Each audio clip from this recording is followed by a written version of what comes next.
Salut les amis, coucou les petits loups. Alors dans la série l'histoire de la photo où je m'énerve pas, j'explique, voici l'hyperfocale.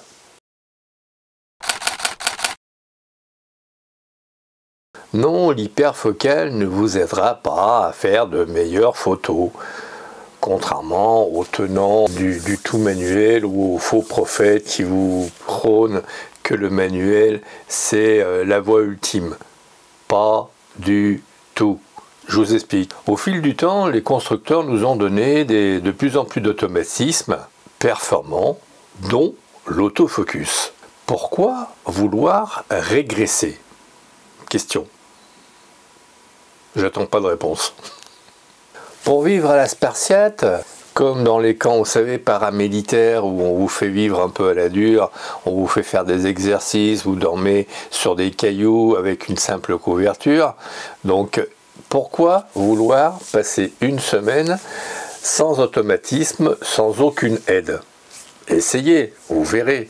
Après, je pense que vous ferez comme ceux qui rentrent, dire « Ah, qu'est-ce que c'est bon un matelas quand même, hein, quelque part, hein, c'est quand même mieux. Hein. » Eh bien, j'espère que dans cet esprit-là, vous ferez une semaine sans automatisme, sans autofocus, sans rien, pour faire vos photos.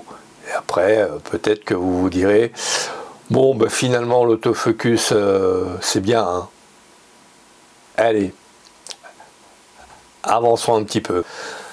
Un petit peu d'histoire photo pour avancer dans notre sujet. Au départ, il n'y avait pas de mise au point, puisqu'en fait c'était des sténopées. On enlevait le couvercle de l'objectif, on remettait le couvercle de l'objectif au bout d'une minute, 2 minutes, 3 minutes, enfin bon, vous voyez le style. Ensuite, on a eu droit sur les objectifs à la mise au point. Ça, c'était pas mal. Puis, on a eu droit à des cellules qui étaient grosses comme ça, voire plus. Puis on a miniaturisé les cellules que l'on a pu incorporer dans les appareils photo. Waouh!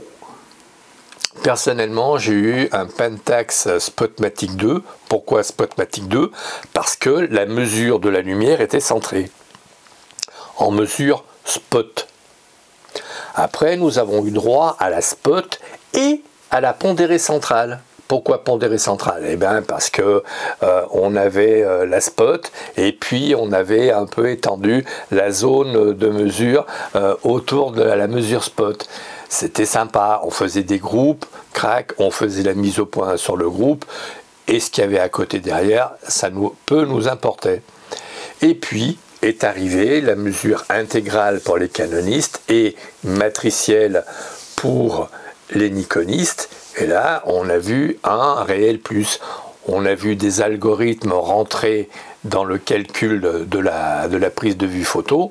Et là, on a eu de belles photos, du style faire des photos au flash en ayant le premier plan net et le second plan net également. Bien exposé, j'entends, hein, par bien net. Hein.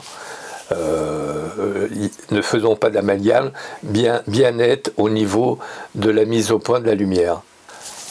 Il y a également une grande avancée qui nous a permis de faire de belles photos, c'est le TTL. Et puis TTL au flash. TTL, c'est through the lens, à travers l'objectif. Puisque les mesures de la lumière avant se faisaient comme ça, à la main. Donc on prenait la lumière qui atteignait l'objectif et advienne que pourra. À partir du moment où on a fait les mesures TTL, le précurseur a été Olympus. Il avait un rideau à damier qui simulait la réverbération, la brillance des films. Puis lorsque les poses étaient suffisamment longues, prenait la lumière sur le film directement. Ça a été un précurseur. Alors en mode manuel, vous pensez que vous feriez mieux? Pas sûr. Voilà pourquoi l'hyperfocale ne vous aidera pas à progresser. L'hyperfocale nous servait à faire la mise au point de la netteté parce que nous n'avions pas d'autofocus. Il fallait tout faire à la pogne. Alors on réglait la vitesse, le diaphragme, la mise au point de la netteté et tout ça, quand on voulait suivre une moto, un cycliste, Je vous parle même pas des voitures de course, hein. Il fallait tout régler en même temps. Certains d'entre nous se sont dit, quand je dis d'entre nous, des photographes, hein, bien évidemment, hein, certains d'entre nous se sont dit, on pourrait peut-être se soustraire une ou deux opérations. La mise au point de la lumière, par exemple. La mise au point de la netteté. Donc, on s'est dit, si pour un diaphragme donné, on a une zone de netteté de temps à temps, on va se mettre en hyperfocale. Comme ça, on n'aura plus besoin de bouger la netteté. Et à la limite, comme on savait quelle vitesse il nous fallait et quel diaphragme il nous fallait pour une scène donnée, puisqu'on avait fait déjà une photo auparavant, hein, on n'était pas des débutants, donc on savait plus ou moins que, par exemple, pour faire une voiture qui passe devant nous, si on la suivait, le 60e de seconde, c'était amplement suffisant.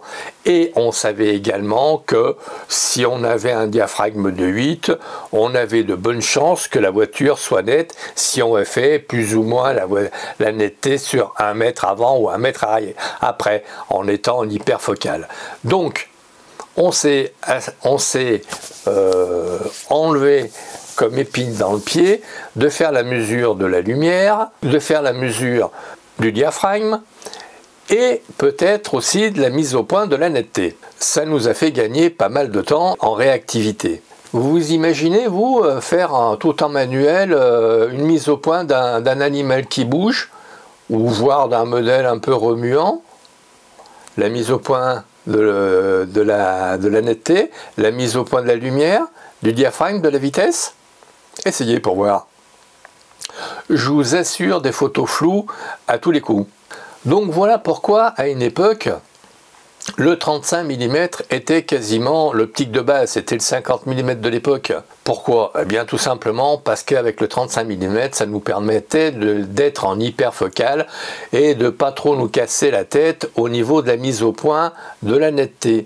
Restait encore le diaphragme et la vitesse à régler en fonction je vous l'avais expliqué ça déjà, mais bon, de deux aiguilles au départ qu'on devait faire coïncider, et quand les aiguilles étaient en coïncidence, eh bien on était sûr d'avoir une bonne mesure de la lumière.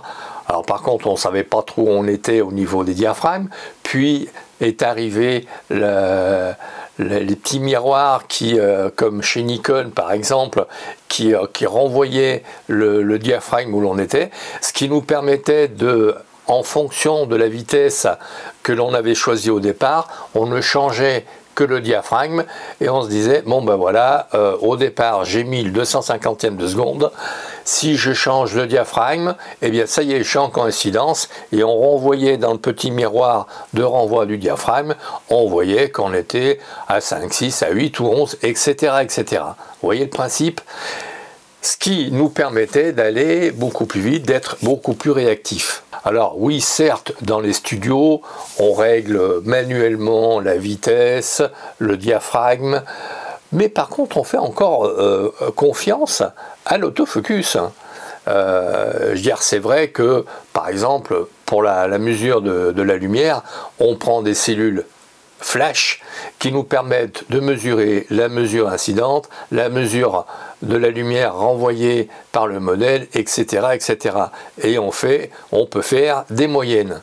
Pour l'autofocus, c'est tout l'art du photographe de savoir qu'à tel diaphragme, sur un visage, le nez, les yeux seront nets et les oreilles commenceront à être floues. C'est là tout l'art du photographe.